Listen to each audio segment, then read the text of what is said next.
Good morning, News in Motion family. Welcome back to News in Motion. Today is Wednesday, June 14th, 2023. Whether you are tuning in live here at 7:25 a.m. or if you are catching the replay, whether it's in the afternoon, a little bit more in the evening, or near the nighttime, we just want to say thank you for tuning in. Today is Workshop Wednesday. We have a short presentation for you today by none other than Miss Gail Dudley. So as you are coming into the room, whether you are tuning in through the tubes of you, through the Book of Face, or if you are a audio or podcast listener, thank you for joining the sound waves of News in Motion. How is everybody's week been so far? We're almost there to Friday. We're in the middle of the week. I can tell the weather's going to be nice today. As I see Marion Jackson, Miss Adrian coming in from YouTube. Good morning to you, Robert Holman, and good morning to you, Tracy Newmy. As y'all are coming into the room, be sure to like this video. Be sure to share this with a couple of friends. Have your pen and paper ready for this Wednesday workshop, and let's go get some news in motion.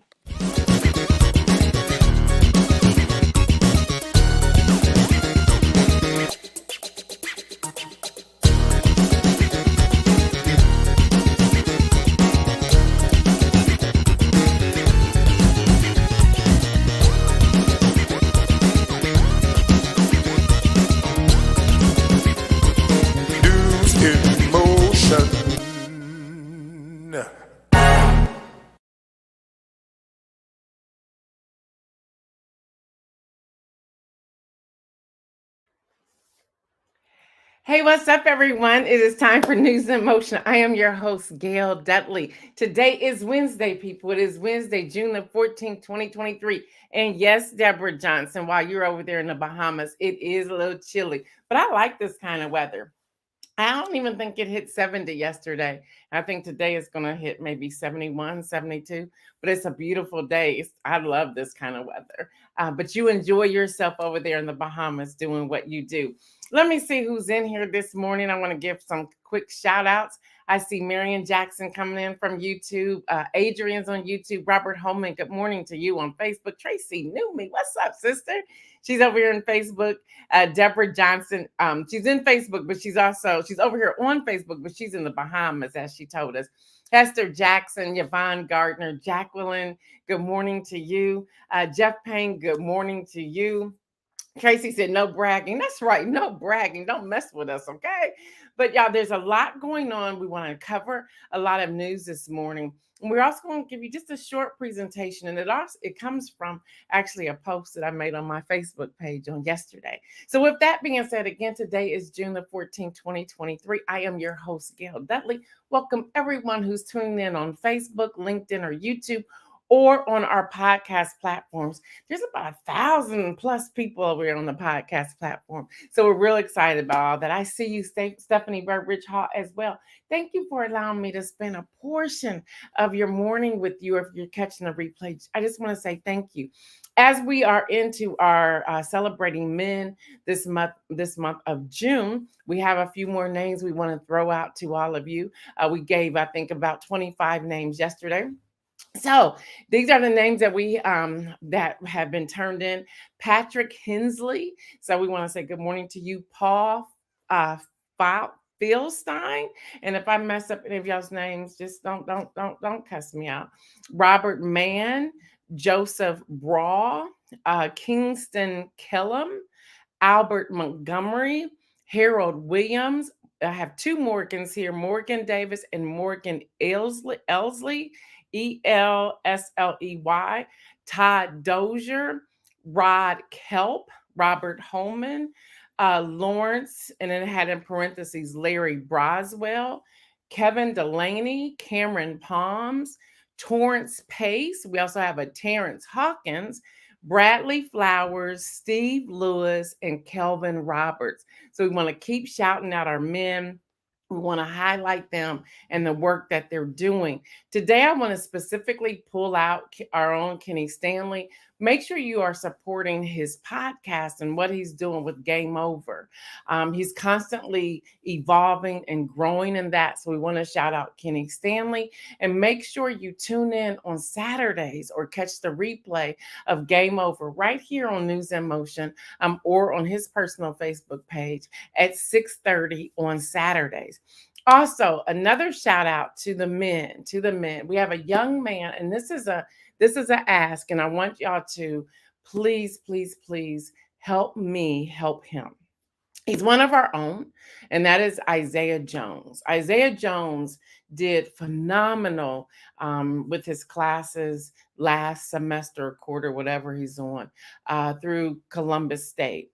And he wants to continue that work, and he wants to sign up and register by the last day, which is June the 29th. Well, he's fallen short of the funds that are needed to make that happen.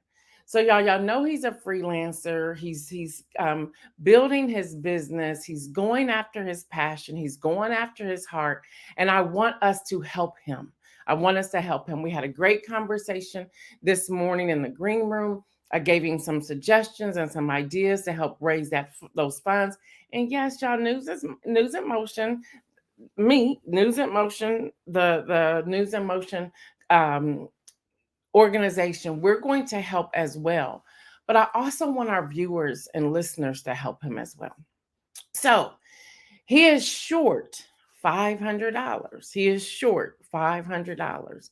So let's help Isaiah stay in school. So Isaiah, I know I'm putting you on the spot, but please put your Cash App up, and y'all consider sewing into this young man. So Isaiah's Cash App is the $ Isaiah Jones 1916. Again, that's Cash App, the $ Isaiah Jones 1916.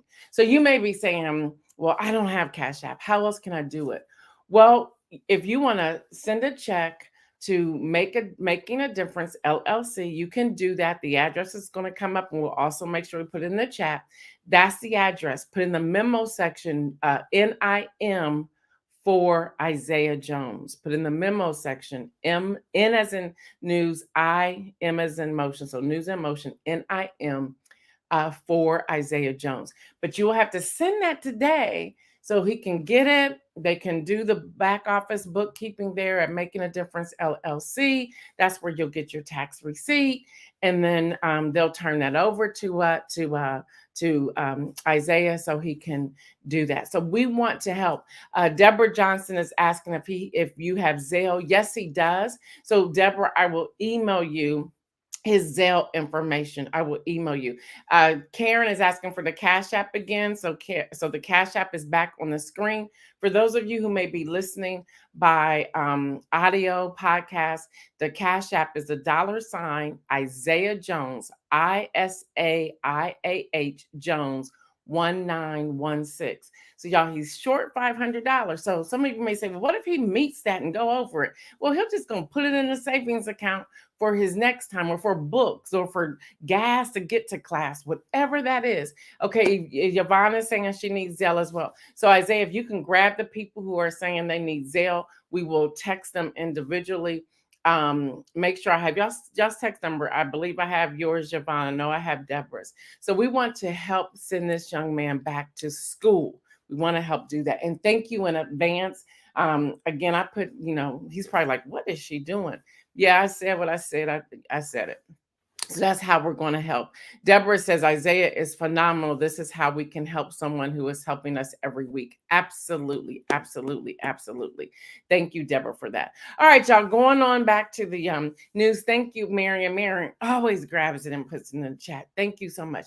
So y'all, looking at the news, former President Donald J. Trump appeared in the Miami federal courthouse yesterday, where he pled not guilty to 37 federal criminal charges related to classified documents found at his Mar-a-Lago estate last year. The indictment is the first that a former president has been charged with federal crimes, and marks the second time that Trump has been charged with crimes this year. Still the front runner, however, of the GOP presidential nomination. And on top of all of that, I want y'all to follow this for a moment. On top of all of that, in his caravan going back to wherever he was going. I think it was the Durrell Golf and Spa, which he now owns, I understand. He stopped at a cafe, made it a photo op. It was just what is happening. I love what Jake said on CNN, and I love what Nicole Wallace said on MSNBC as the videographer was following him, and they were like, "Stop all the shenanigans. We don't want to see any more of that." He turned it into a campaign. It was, if you ask me, it was disgusting. It was almost like celebrating your crime. And we should not be able to do that. We get anybody, I want you to just personally think of this. Could you celebrate your crime? No, you could not do that. Yes, Kim Edmondson, make it make sense. Thank you, Davia. Davia says, Don, blessings, Isaiah. There you go. Boom. And I just want to thank you for that, David, for putting that out there. I just want to back up just for a moment. That's how we help our people. When this young man, we came on, I said, "Hey, Isaiah," and I can see we talk. We are both on the screen before he goes into the back room, and I said to him, I said, "Hey, what's going on?" Because you can, when you're working with somebody every day, you can tell their personality, their demeanor, what's happening, and he trust me, so he shared with me what was going on. I said, let's talk about this. Let's get through this. This is what we're going to do. And I told him, I challenged him. I said, by tomorrow morning, I need to know where you are so we can get this all wrapped up. So for all of you who are responding to Isaiah, thank you, thank you, thank you, thank you, thank you. So y'all, yes, it's very sickening, Yvonne. I agree with you. So that's happening. On top of that, y'all, E. Jean Carroll can seek more damages against Donald J. Trump. And I'm using his name so we know who's being charged. The judge rules. The judge ruled that the columnist who won $5 million in damages in a sexual abuse lawsuit against Trump may amend a separate pending 2019 defamation lawsuit against the former president to seek more damages based on his post-verdict insults. So, y'all, there's a lot that's going on there. Keep following it. So many people are really worried about the Trump-appointed judge in the case that's in the state of Miami, state of Florida, and people are saying, like, retired judges and so forth are saying, that was her first time when she took that case and overturned it the last time. They said, so pay attention. They believe she's going to be diligent. She can also recuse herself, and then the government can also ask for a different judge. So it's going to be very interesting how this plays out. So let's just keep watching and see where everything falls. I see you, Shirley, coming in here. All right, y'all. CNN, Betsy Klein is reporting this. The White House press secretary, Karine Jean-Pierre, violated the Hatch Act for using the term MAGA from a briefing room podium. The U.S. Office of Special Counsel has determined and has sent a warning letter to her. Now, she was found in violation of the Hatch Act. I know you're right. What's the Hatch Act? Let me tell you what it is.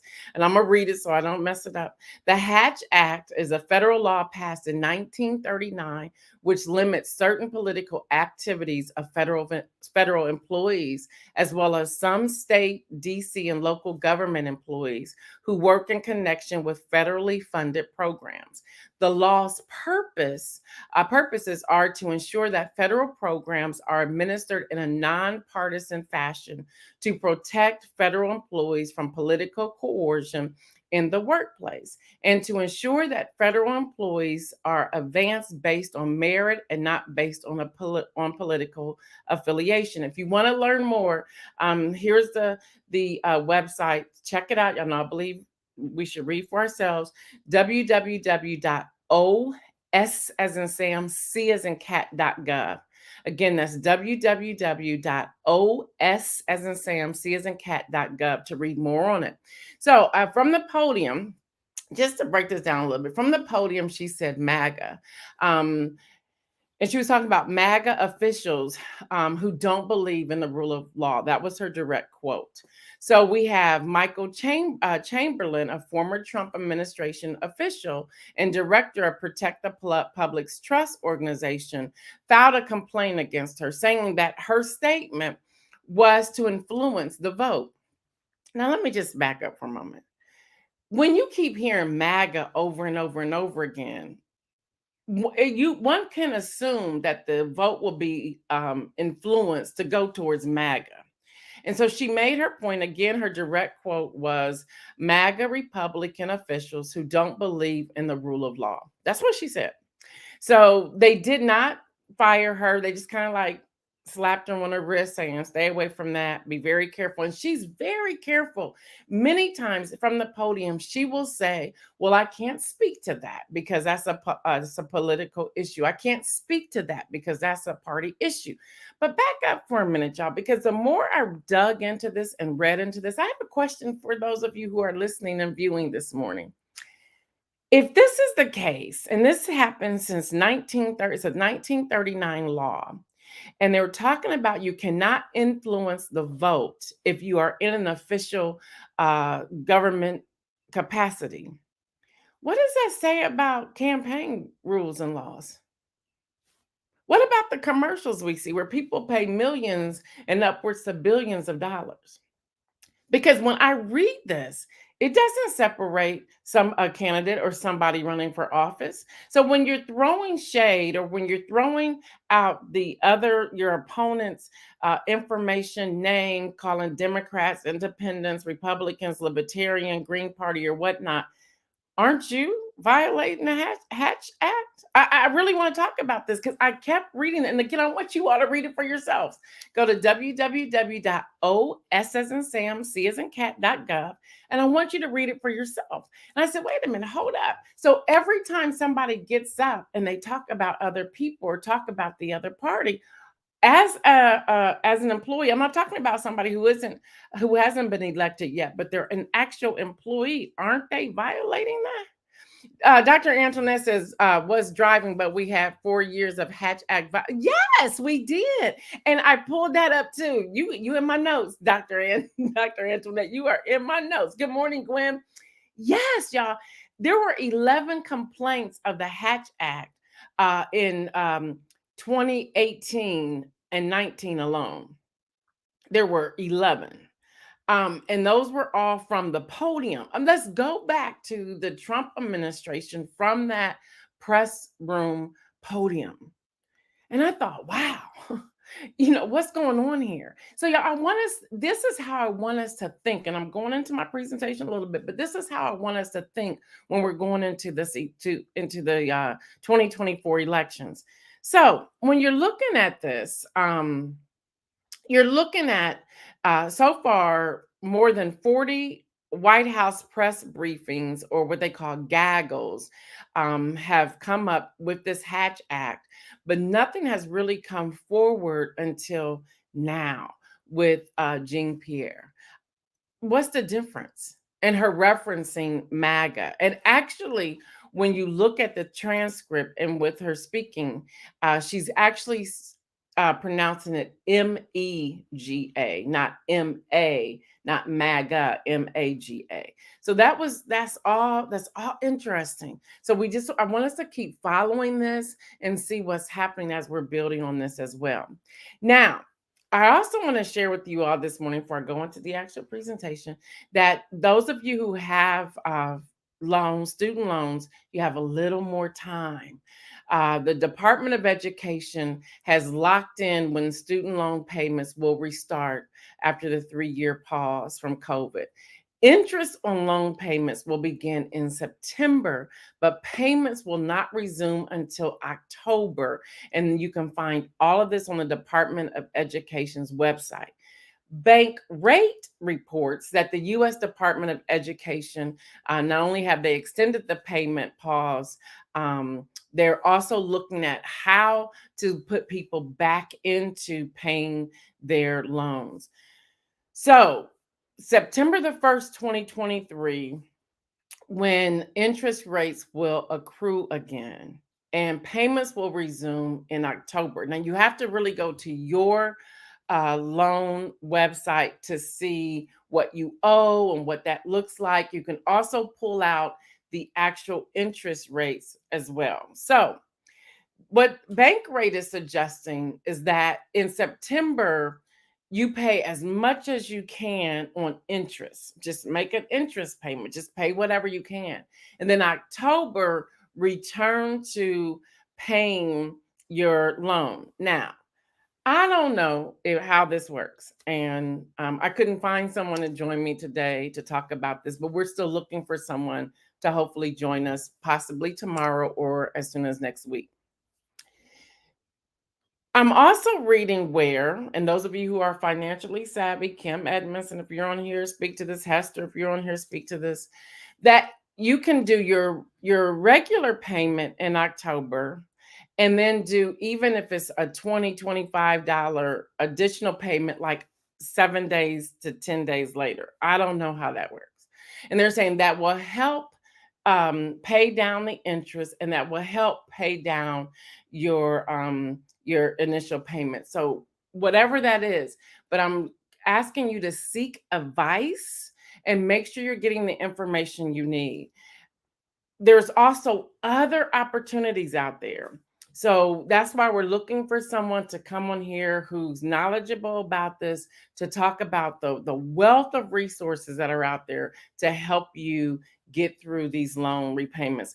Because they're concerned that so many people did not set aside their payments each month, which they couldn't because inflation and everything else that was going on, that they will find themselves in trouble before the end of the year with whether there's their mortgage, their car payment, other bills, whatnot. So make sure you get that assistance. Now, if you go to the federal student aid website, there's a lot of tips and information on there for you as well. So make sure you're checking that out. I see you, Katrina. I see you, Cherie. Good morning to both of you.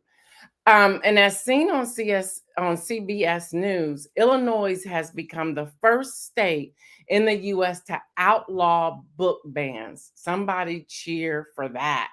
The legislation was signed into law on Monday. So they're like, no, we're not doing this. The governor said, and I quote, "Book bans are about censorship, marginalizing people, marginalizing, ideas and facts. Regimes, book bans, not democracy." So it's just really, really interesting how they're starting it. They're saying, nope, we're not going to do this. Hester's saying, regarding student loan debt, I'm in mourning. America has failed us. Well, we still have at the Supreme Court. I know they're hearing arguments this month. And I think we'll have the announcement in July, I believe, if I remember correctly. I'm saying this from the top of my head, so don't quote me on this. They're still looking at that $10,000 loan forgiveness. And y'all, here's another opportunity to write your representatives and talk about the fact, and you use the base of the PPP loans. A lot of people are coming out talking about that. They gave millionaires and billionaires PPP loans and then forgave the debt. They were like, you don't have to pay it back. So we're talking millions of dollars, and we have students who are struggling and people who are struggling to pay back their student loans. That's the argument, y'all. We have to get smart about how we argue back. So with that, I want to talk about this is what you call a spin. I want us to dig into this. So I really hope y'all hang out with me because I want to get to this. USA Today is reporting that the House on Tuesday voted to pass legislation that prevents the federal government from banning gas stoves. Just hang with me. Just hang with me. Just hang with me. Regina Short says, somehow President Biden needs to keep his promise. Yeah, but now remember, and I don't disagree with you, Regina, but remember, Congress is the power of the purse, which means they control the money. Now, he could write an executive order, yes, but remember, in the bill that was signed, they made sure they tied his hands and the U.S. Department of Education Secretary's hands because they didn't want that to happen. So good point. Good point. There has to be another way. And maybe, just maybe, the Supreme Court will rule in the Biden administration's favor.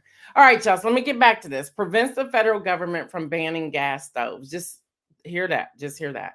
Now, the gas stove debate, as you all may be aware, began last year after a study linked gas stove usage to increased risk of childhood asthma, and the Commissioner of Independent Consumer Product Safety Commission floated a future ban on stoves. However, the chair of the commission announced there was never plans to implement a ban. There was never plans for that. Now, Republicans are now putting out there, and it's a part of their campaign that's already taken place, that says that the Democrats and President Joe Biden administration are attacking the stoves. Now, Representative Elise Stefanik, Republican of New York, accused Democrats of targeting gas stoves, calling it a radical, insane, and painful overreach. I said a whole lot right there, which leads me into today's Wednesday workshop. Just hang with me. Just hang with me. First of all, that's all I spent. That was a consumer product safety person who was really on a lower rank of anything. Just kind of like put that out there, like, oh, we should just ban gas stoves. So this turned into, because that person had voted on the left, this turned into the Democrats say that we should ban gas stoves. Y'all, this is what we need to do. We need to read. We need to read. So I only have one slide, but before you share anything, read the entire post, article, brief before commenting. Get an understanding of what's out there. That's number one. And number two, research the topic using several sources. So read the entire post, article, brief before commenting, and then research the topic using several sources. Yesterday, and if I can find it, yesterday I made a post, and I'm going to read the exact post if I can find it. So hold on, I got to find my stuff. Y'all know I got like 4 or 5 of these things, 1, 2, 3, 4, 5 screens in front of me. I got to find my post. So the post I made yesterday said, and this is the direct quote of my post: why are we the people paying for a motorcade of someone who is no longer the president, but looks like a current presidential motorcade with an ambulance? Why is traffic stopped like he's the current president? Let's talk. I did hashtag 37 counts, hashtag arraignment, hashtag federal crime. Now, on my selfish side, I will share this. I said, this would be the time of day that I would be going from my hotel to the cruise line. And if he would have stopped my traffic and I missed my ship, we would have a problem. That was my personal side. And traffic was stopped for the longest because the motorcade was supposed to leave before the time that it actually lost. Marion says she read the post and agreed. So people started responding to my post, but clearly they had not read the post. Never in the post did I say that he should not have protection. That is a presidential benefit for life. It's a benefit for the wife for life, a former president. It's for the children up to age 16. Now, Bush, George W. Bush, had changed it to say that presidents only have that for 10 years. Barack Obama changed it back to what it was previously, that they have it for life. Now, the spouse of the former president can have the same benefit as long as they stay married, or they can say, you know what, I don't want this. I'm going by myself. But there has never been a former president that had that type of motorcade to stop traffic and include an ambulance. Never. So people started responding, and I'm reading this, and immediately I thought to myself, we skim a post, skim an article, make comment, or share without fully understanding or fully taking our time to read what's being said. That's a problem, especially when we're talking about elections and voting. Now, my post wasn't on the election, but it made me think, do we take our time to read anything, or have we already formed within our mind how we're going to respond or what we think, and no one else can tell us anything different? or we don't even want to read and do our research to figure out what's happening. So some of y'all got heated on my post. And it hit me. I said, man, I didn't know I had a tribe like this. Dana Mosley was like not playing around. Neither was Tamika. I mean, people were coming for other people. I'm like, okay, calm down. It's okay. It's okay. And the thing I said, and I want to share this with all of you because you may be in this place as well. Because I thought about artists, I thought about podcasters, I thought about consultants, I thought about coaches, I thought about authors, I thought about anybody who's trying to run a business or trying to manage an organization, leadership, whatnot. I realized that we are, and I said this to Tamika. We were one on one. I said, Tamika, I said, first of all, I'm a no name journalist. And I said, so I don't get the same respect that others receive because her point was, well, the historian on MSNBC just said the same thing you just said. He's a presidential historian. His name is Michael from MSNBC. She said, but people believe him. So she put that on the post. And I said, Tamika, it's okay. It's okay. She said, no. She said, because I have a problem. Number one, you're a Black female. And number two, she goes, as Black and brown people, we don't have the same support for our Black and brown brothers and sisters. And she said, and it just really irks me. I said, but it's okay. I said, but we're not reading. Latrice Jones says not reading has always been a tragic flaw of Black people. And we have to read. And that's the whole reason I want to do this Wednesday workshop today. We have to read. So I want to go to something that I have that I want us to just think about. And I'm coming back to this thing of critical thinking. Thinking that is clear, accurate, knowledgeable, reflective, and fair in deciding what to do, what to believe or do. And I may not get past that line right there, but just what's clear. When we read an article, we have to look at, and I've talked about this before, what's clear here? What is this person trying to communicate? What are they saying? When we are looking at candidates going into 2024, I'm telling you, we have to pay attention. Back to Ohio. Let me come back to Ohio just for a moment. When we're looking at August the 8th on issue 1, now I'm not going to tell you how to vote, but as I said on Monday, voting yes says that you agree that 40% is a majority. Now, the math's not mathing there for me. You can connect the dots any way you want to and kind of know which way I'm going on that. I was taught that majority is half, which is 50 plus 1. So 51%, 50 plus 1 would be the majority, not 40. So on issue 1, I'm not saying, yes, that 40% of the vote is the majority. No, which means we have to read that. I've already been in discussions with people here in the state of Ohio who saying, well, they're talking about they want to abolish slavery. They can't abolish slavery. Slavery was when? It's like it's here, it's real. This is how we're living. This is our history. This is what's going on. 40% of that still doesn't equal that. So they use that Devontae put it in there yesterday in his segment. They're using that slavery term to get people to say, oh yeah, we don't want to talk about that anymore.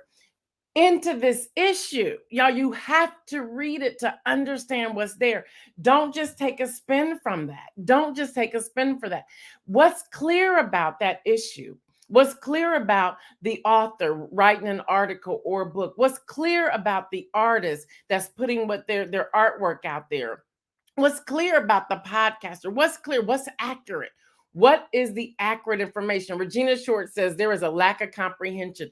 And that's why we take our time here on News in Motion and try to connect these dots. Everyone's not going to agree with us. That's okay. But my post yesterday said, did they read this? It was unbelievable. It was unbelievable for so many people. Then we had Bishop Timothy Carpenter who came around and said, y'all, the post says, and I just sat back and said, wow. And I did not have attitude one way or the other with the post. My passion came from we must pause and read and seek clarity, knowledgeable, be reflective, and fair. What's fair here? So, even with fair, even though I wrote the post and I still stand by the post that I wrote on yesterday, what's fair is, well, was there a particular chatter on the CIA airwaves or Secret Service airway where they had to bring all of that? They brought their own press corps with them. I mean, there was a lot that was going on there. So the press corps, nah, that shouldn't happen, because what happened when they ended up at the cafe, his own people, his aides and so forth, started putting people out the cafe because they were asking questions. There was a lot of shenanigans going on in that cafe. And what bothered me, hear me, I understand maybe PACs paid for some of that, but taxpayers' money paid for a lot of that. Taxpayer money, especially in the state of Florida, paid for stopping that traffic.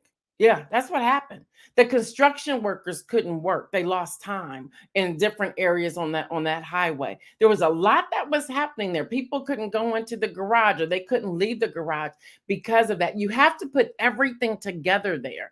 So even with that, we paid for some of that. We pay for that. And it's like, why am I paying for this? You have now been charged with a federal crime. Why am I paying for this? Now, you're innocent until proven guilty. But I read some stuff, and I don't know if I was a judge or the jury or the attorneys or whatnot, I would say you're guilty. But even beyond all of that, being fair, okay, maybe they heard some chatter, so they needed an ambulance and they needed a couple extra security. Y'all, and by the way, when reading about security, when it comes to the former presidents, they usually have 70. Now, not all at once. 70 broken up into 3 shifts and including time off for other people, whether that's days or weeks. And they rotate those 70. George Bush cut that back for even himself at home now. I mean, he's on a ranch, he's on a farm. Who's coming over there to bother him? They would see them when they come.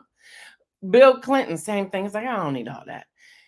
Here's a guy who was operating as if he was still the current president of the United States. We have to look into this. Kim Edmondson says that's why they need to turn the cameras off, stop all the shenanigans. I absolutely agree with you. So, y'all, critical thinker, just a few more things. Attitude, disposition, the caution, selective thinking is a part of that, self-deception and wishful thinking. And I pulled this straight from the professor's stuff. My husband's Dr. Kevin Dudley. So I was like, let me have your workbook, your stuff. I need to repeat this. Premature thinking, where we're just like, and then reasoning versus rationalizing, looking at clarity and coherence, accuracy, completeness, relevance, significance, fairness, sufficiency of evidence, validity. What does this mean? Real quick, we have to start asking questions like this. Where is this person coming from? What is the context, the social, cultural, historical, literacy, scientific, etc.? Y'all, for these upcoming elections, we're going to have to pause long enough to ask some of these questions. When you read an article or you see a commercial, you need to say, okay, where's this person coming from? What's the context? Social, cultural, historical, literacy, scientific. Let's look at, are they trying to oppress people? Are they trying to marginalize people? What's happening? Are they trying to lift people up? Are there victories here, successes, or whatnot? We have to understand the context of the author and why they're writing what they're writing. Why does this person care about this? What are the goals or their agendas when it comes to the political atmosphere? What are the goals and the agendas of this person? Are they just trying to win, or are they really trying to serve the constituents and what we bring to the table? These are questions we have to ask. Looking at their vote record, what's their past vote record? I mean, it's all public knowledge once they become candidates. If they're already in an elected office, how did they vote previously? I know I keep talking about this, and I know y'all getting sick of it, but I really want to drive this home. How have they voted? Did they abstain from voting? Did they vote present and understand what they mean by voting present?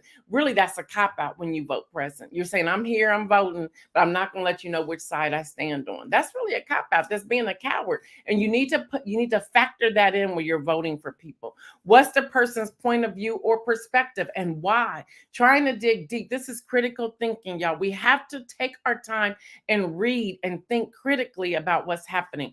What are the key concepts being used here? How is this being organized? What's the spin? Back to the gas stove. That's just a spin.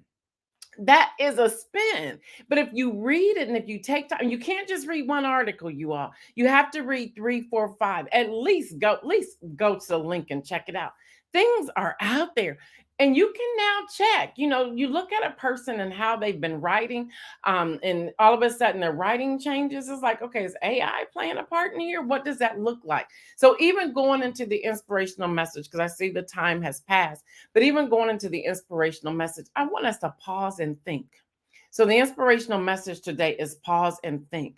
I want us to pause and think about what's being said. Pause and think about, God, which direction are you taking me and why am I going in that particular direction? This morning alone, I was spending time with God and I said, God, what am I doing? Where are you leading me? How am I getting there? Let me know if I'm going too fast. Let me know if I need to slow down. Let me know if I'm not going fast enough. God, show me who I need to connect with. How do I make this conversation happen? Lord, can you put me in the front of this person, that person, or the other? God, show me. Y'all, we got to pause and think. We got to think through this. Even when someone shares something, let me go to the source. Let me go check this out. Let me see what's really happening here. I'll go back to this, and this may be simple for some of you, but this is true for so many people. We will listen to somebody else and their opinion on someone different, and we will determine if we want to like them or not. That is so elementary, y'all. Get over it. Get over it. For example, I've had somebody, and God told me to never in 14 years, God said to me, never prove yourself one way or the other. I'm going to expose it all, and it may take a lifetime for me to expose it. 14 years ago, somebody had an issue with me, and they have lied on me for 14 years. Lied on me for 14 years. And the person is a very influential person. And I still stand. I know the truth. And I just sit there. And even 14 years later, they still lie on me. They're on something that happened 14 years ago that didn't really happen the way it happened. But again, I can't talk about it. God told me never talk about it that way. But even still, when people make a determination not to like me based upon what this person said, God says that's a person you don't need to associate yourself with. If they can't get to know you for themselves, then don't deal with it. Love them as I called you to love them. But other than that, leave it alone. Leave it alone. So even with that, we have to stop just listening to what somebody else is saying and think, well, I want to get to know this person for myself, because maybe I disagree with what it is that you have to say about this person. We have to get there with everything that we do. We have to get there with everything that we do, y'all. That's the importance here.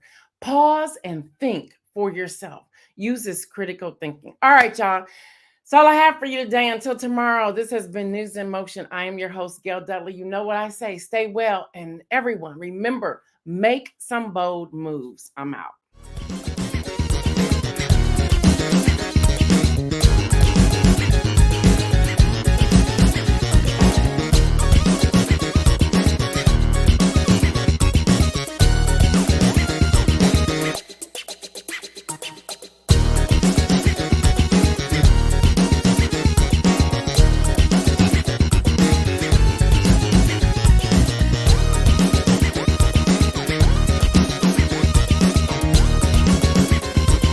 News in motion.